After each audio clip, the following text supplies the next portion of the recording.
के साथ, पिछले डॉक्टर फिजा, मेरे को 65 साल बशीर अहमद नहीं आ रहा है, शहीद हुए वे, उनकी तस्वीर सामने आपकी तरफ आ रही है। उनके 3 साल का पोता बैठा हुआ है और रो रहा है, और वो वापस अपने दादा को जगाना चाह रहा है। वो समझ नहीं सक रहा कि उसके दादा उससे बात क्यों नहीं कर रहे, क्योंकि वो जा बहक हो चुके हुए हैं, वो शहीद हो चुके हुए हैं। और बीजेपी का स्पोक्सपर्सन पात्रा क्या करता है, वो ट्विटर के ऊपर पिक्चर ट्वीट करता है, वो मजाक उड़ाता है, और वो ऊपर से कहता है कि इस तस्वीर को पुलित्जर प्राइज दो।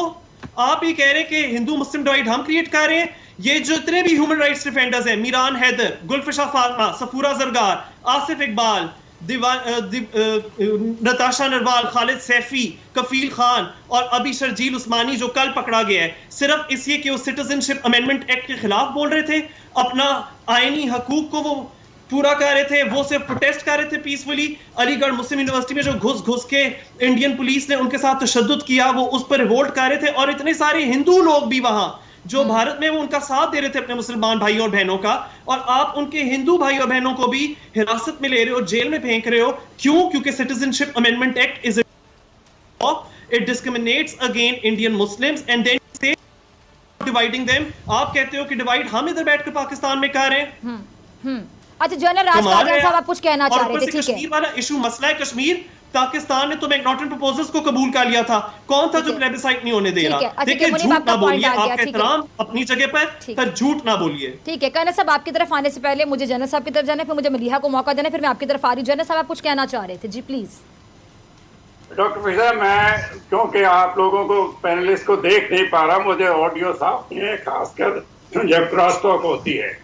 अगर कर्नल शेंदर ने कहा, वो आपके पैनलिस्ट हैं, उनको पूरा हक अपनी राय जाहिर करने का, आपको सुननी चाहिए, उसमें झगड़े की कोई बात नहीं है। मैं एक तो जनरल साहब उनकी राय किसने नहीं सुनी? आप मेरे प्रोग्राम में कितनी बार आ चुके हैं, आपकी राय कभी किसी ने ना सुनी हो, मैंने आपकी आवाज को म्यूट किया हो कभी?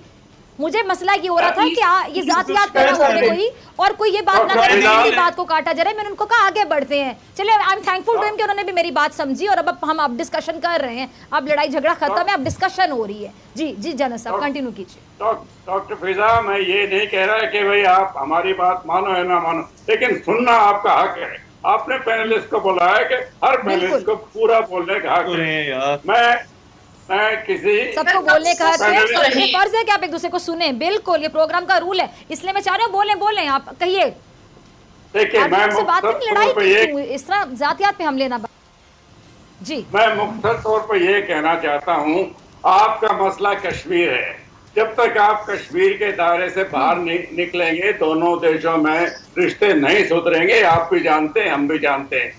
3 बार आपने जनरल साहब, आप मौतबाना गुजारिश, बड़े मैं रिस्पेक्टफुल वे में आपसे एक सवाल पूछूंगी। मैं कश्मीर क्या हमारा मसला है? सिर्फ हमारा मसला है? कश्मीर में आए दिन जो बच्चे, जो मतलब उनको छर्रों के साथ पैलेट गन से अंधा किया जाता है, उनकी बिनाई छीनी जाती है, वहां पे जितने माओं के लगते जिगर, आपने देखा कि लोगों के खून बहाए जाते हैं, कितने लोग वहां पे कुर्बान हो चुके हैं, शहीद हो चुके हैं। क्या कश्मीरियों का मसला नहीं है कश्मीर? आप लोग उनको आजादी क्यों नहीं दे देते? उनसे क्यों नहीं पूछा जाता कि वो क्या चाहते हैं? क्यों कब्जा कर रखा है? डॉक्टर फिजा, बंदूक से कोई किसी का दिल जीत सकता है? आप मेरी बात सुन ले। आपने ये बीच में कहा था कि कश्मीर के लोग हिंदुस्तान के साथ नहीं रहना चाहते। अगर आपका यही लॉजिक है तो आप पहले अपने गिरेबान में झांकें। बलूचिस्तान वाले भी आपके साथ नहीं रहना चाहते, पश्तून भी आपके साथ नहीं रहना चाह रहे। पहले उधर तवज्जो दें। आपने कितनी वीडियोस देखी है बलोचिस्तान की? कहाँ जुल्म हो रहा है बलोचिस्तान पे? कश्मीर की वीडियोस तो इतनी ज्यादा देखी जा रही हैं। जितने भी ह्यूमन राइट एक्टिविस्ट हैं अब खुलकर बोल रहे हैं, खुलकर लिख रहे हैं। किसने बोला, किसने खुलकर लिखा बलोचिस्तान पे? मुझे बताएं, क्या बलोचिस्तान का कंपैरिजन कर रहे हैं? बलोचिस्तान वाले बहुत खुश हैं हमारे साथ, बलोचिस्तान का कंपैरिजन कश्मीर से करेंगे? जनरल साहब क्या हो गया?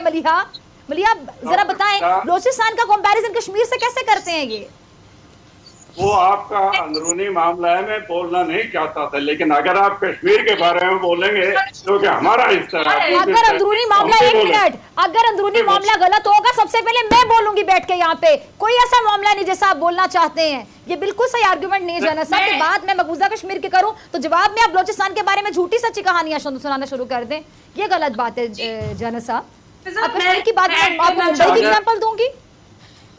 अगर कश्मीर में लोगों की मौत हुई है ज्यादा, कि उसमें पाकिस्तान का भी हाथ है, क्योंकि जितना भी आतंकवाद, जितना दहशतगर्दी है वो आपके। अगर आप बुरहान वानी जैसे, उसको क्यों आपके वजीर आजम ने कुछ दिन पहले उसामा बिन लादेन को भी शहीद बोला। बात में मेरे ज़हन में एक जवाब आया जनरल साहब, आपके रो के एजेंट यहाँ भेजे जाते हैं, फूट दिलवाने की कोशिश करते हैं, लेकिन अल्लाह का शुक्र है दिलवा नहीं सकते, पकड़े जाते हैं।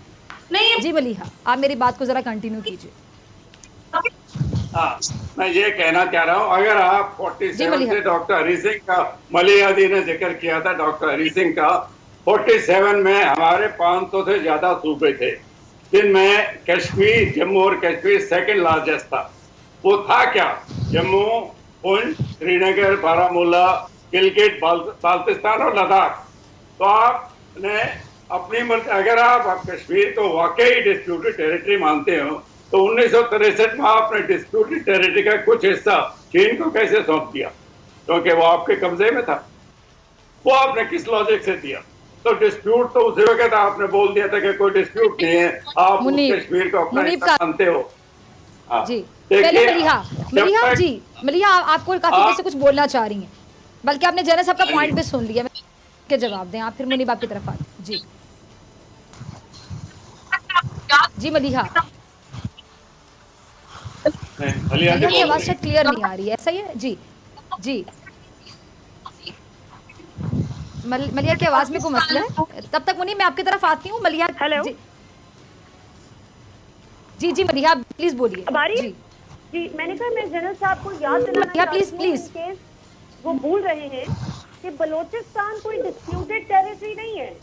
बलोचिस्तान पाकिस्तान का वैसे ही एक आजाद और प्लेजेंट और खुशहाल सूबा है जैसे बाकी सब सूबे हैं, और वहाँ पे डेवलपमेंट की बहुत कमी रही है। यही वजह है कि इस बार पाकिस्तान की हुकूमत ने जो बजट दिया है, जो अभी चंद दिन पहले अनाउंस हुआ है जून में, उसमें बलोचिस्तान पे सबसे ज्यादा डेवलपमेंट का वो रखा गया चंद। सो डेवलपमेंट बजट का सबसे ज्यादा हिस्सा हम इंशाल्लाह बलोचिस्तान पे स्पेंड करेंगे, और बलोचिस्तान से आपको आपकी तमाम, मुझे फिर से कनेक्ट कर दें, वो कॉल डिस्कनेक्ट हो गई है। आपका कुलभूषण भी वहीं से ही पकड़ा गया था, हुसैन मुबारक पटेल का। मैं मुनीब आपको सुन पा रही हूँ। जी जी अल्लाह का शुक्र है आपकी तमाम। ठीक ठीक जी कश्मीर में कर रही की आवाज मुझे ठीक है ठीक अब आ रही है? हेलो जी जी प्लीज मलिया कंटिन्यू कीजिए प्लीज, आपकी आवाज दरमियान में रुक जाती है। जी जी जी तो मैं ये कहना चाह रही हूँ कि देखिए जनरल साहब भूल रहे हैं कि बलोचिस्तान एक आजाद सूबा है, और पाकिस्तान की हुकूमत ने सबसे ज्यादा डेवलपमेंट बजट इस बजट में रखा ही बलोचिस्तान के लिए है, क्योंकि हमने फील किया कि बलोचिस्तान में मजीद डेवलपमेंट की जरूरत है। भारत ने क्या डेवलपमेंट के लिए कुछ किया है कश्मीर में? भारत ने तो इतना ब्लैंकेट कर्फ्यू का शिकार कर दिया, वहाँ पे आपने लोगों का नाश्ता बंद कर दिया। अभी कर्नल साहब, हालांकि अगर आप रिकॉर्डिंग शो की देखें तो उसमें यूट्यूब पे आप देख सकेंगे कि सबसे ज्यादा शो का हिस्सा कर्नल साहब बोल रहे हैं।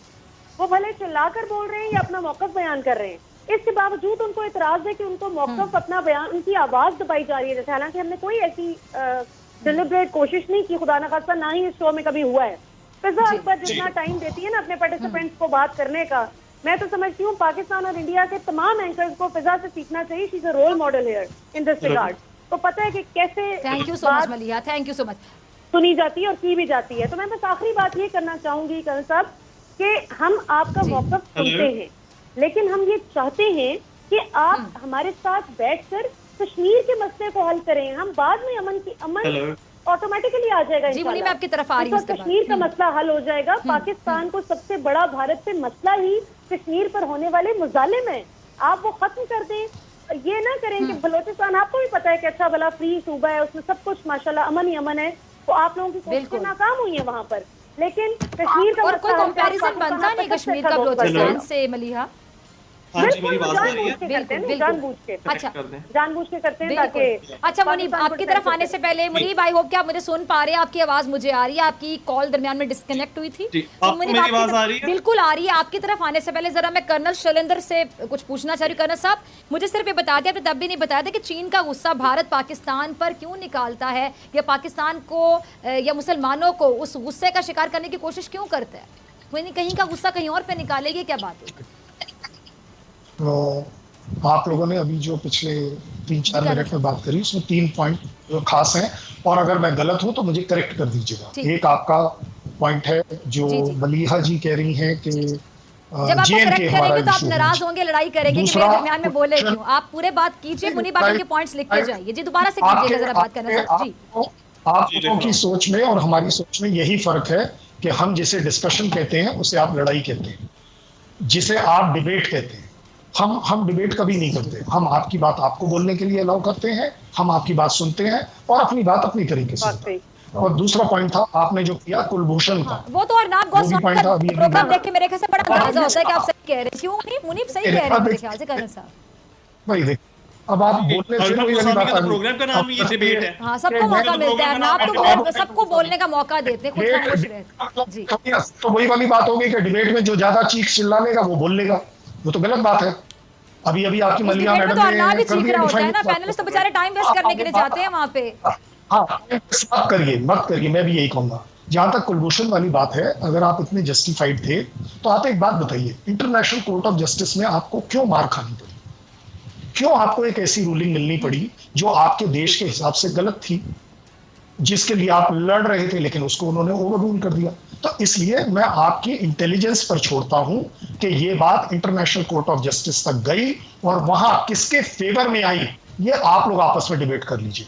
जहां तक बात है प्लेबेसाइट, मैंने आपको बोला प्लेबेसाइट आप कल नहीं आज कराइए, और उसके जो प्रोसीजर्स और स्टेप ले डाउन है, उसका पहला स्टेप है कि Pakistan army has to withdraw from the complete JNK.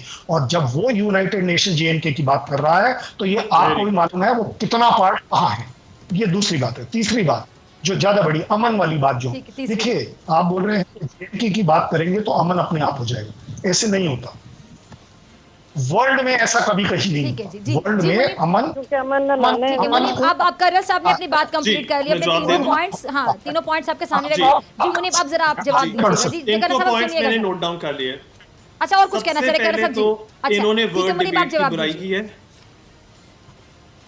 जी। सबसे पहले उन्होंने कहा कि डिबेट वाला वर्ड ही बहुत बुरा है, तो प्लीज ये आप अपने भारतीय मीडिया को भी सुना दें। वो हर प्रोग्राम को डिबेट कहते हैं और वो डिबेट भी नहीं होती, वो चीकम धाड़ा होता है। दूसरी बात, आपने कही कुलभूषण में आप हार गए आईसीजे के अंदर। मुझे बात बताइए, आपने कुलभूषण के केस में, यानी भारतीय जौन सी लीगल साइड थी, उन्होंने कहा था कि कुलभूषण को रिलीज किया जाए, रिटर्न किया जाए। तो फिर इंटरनेशनल कोर्ट ऑफ जस्टिस ने ये क्यों फैसला किया कि कुलभूषण का रिलीज नहीं बनता, उसको इंडिया के आगे रिटर्न करना नहीं बनता? ये क्यों आईसीजे ने कहा कि उसकी कन्विक्शन में कोई खराबी नहीं थी, जरा पाकिस्तानी साइड वापस अगर रिव्यू करना चाहे तो कर ले।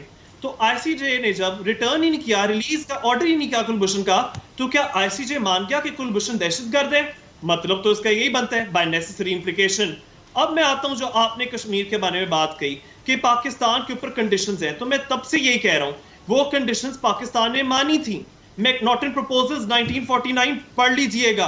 पाकिस्तान ने कहा था कि जो सिक्योरिटी काउंसिल के द्वारा, सिक्योरिटी काउंसिल रेजोल्यूशंस के द्वारा हमारे ऊपर ऑब्लिगेशंस हैं, हम पूरे करने को तैयार हैं, पर भारत ने कैटेगोरिकली कहा कि नहीं, हम नहीं करेंगे। उसके बाद कादियान साहब भी कहते हैं कि ये इंटरनल मामला है कश्मीर का। तो फिर ये बताएं कि मोदी साहब जो है वो ब्रिटिश फॉरेन मिनिस्टर डोमिनिक रैब को क्यों कह रहे थे कि ये बायलैटरल मामला है? तो कभी आप कहते हैं ये इंटरनल है, कभी कहते हैं बायलैटरल है। दरअसल मैं बताता हूं, जिधर 11 सिक्योरिटी काउंसिल रेजोल्यूशंस हो वो इंटरनेशनल मामला होता है। तो वहां फिर आप पाकिस्तान के अंदर कोई अगर हलचल चल रही है तो उसके साथ उसको कंपेयर नहीं कर सकते, बल्कि आप मुझे ज्वाइन करें in condemnation of the attack which took place on the Pakistan stock exchange. Will you condemn it? Exactly. Will you condemn Sambit Patra tweeting the picture of a 3-year-old child lying on his grandfather drenched in blood and making fun of it? और फिर आगे से अर्नब गोस्वामी खान कहते हैं कि ये CRPF बचा रहे थे उसको, इसको बचाना कहते हैं, जब बशीर अहमद का सारा खानदान कह रहे हैं कि सीआरपीएफ और भारतीय पुलिस ने उनकी हत्या की, बशीर अहमद की हत्या की, तो आप उसको डिनाई कर रहे हैं। बीजेपी स्पोक्समैन हंस रहा है उस चीज के ऊपर और बीजेपी मीडिया कह रही है कि हम लोग इस चीज को कंडेम करते हैं। कैसे कंडेम करते हैं? दे सकते हैं न्याय, दे सकते हैं इंसाफ, दे सकते हैं बशीर अहमद और उसके 3 साल ग्रैंडसन को, जो सारी उम्र अब इस बात को याद रखेगा, उसका बचपन, उसकी जिंदगी जाया कर दी। कंडेम करेंगे? Will you join me? और अगर आप करेंगे तो मैं आपको सलाम करता हूं। जी ठीक है जी, ठीक है।